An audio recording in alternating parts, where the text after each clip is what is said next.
Gaits with Richard number 3. This time we have rigged up a vest, which we have placed a lump in the center of the back. May not be particularly visible that way, but this way it's definitely seeable. This is to simulate a condition called kyphosis, which is where the lump is in the back rather than on the side.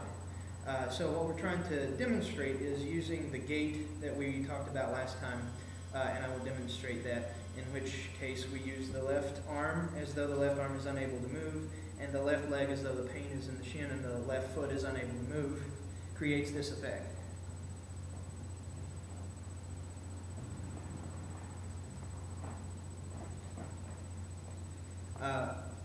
The weight being transferred has to be counteracted by a swinging of the arm in order to prevent me from falling over, because my leg should be more flexible under normal conditions than I'm letting it be.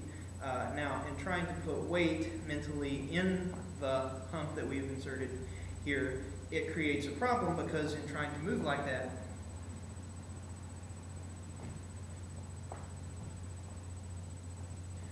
the weight has to be transferred to the side, or else I fall over backwards, because in the old way, without weight in it, in my mind,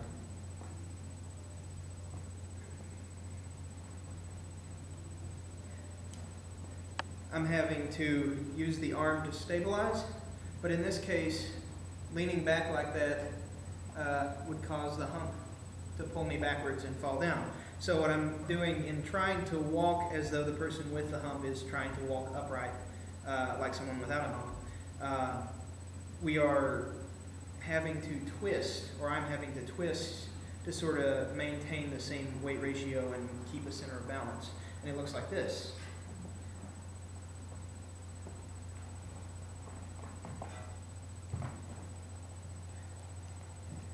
This creates an interesting effect, but it's also very hard to move in a straight line as a result, because I'm actually twisting my waist as I move.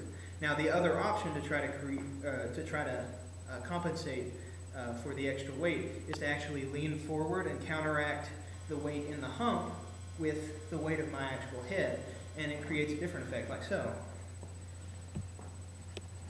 Hold on. Was it frozen? Yeah, there we go. Sorry, folks.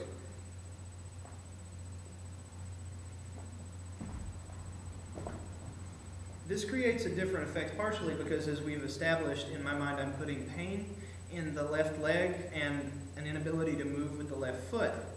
However, because of the placement of the hump and because of the having to lean forward, I'm actually having to spend time on the foot that hurts, or on the leg that hurts, more than the leg which we're considering to be unharmed, that doesn't have any pain, in order to compensate for the left arm, which has a different weight.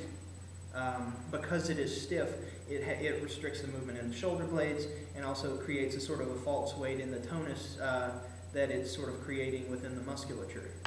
So in order to compensate for that, I actually have to put more weight on the leg that is under that in order to try to support it. What happens if I try to not do so and use the good leg is it actually makes me stumble, which is less of a gait and more of a falling motion, and potentially very dangerous for somebody who's trying to get somewhere. All right. Now I'm going to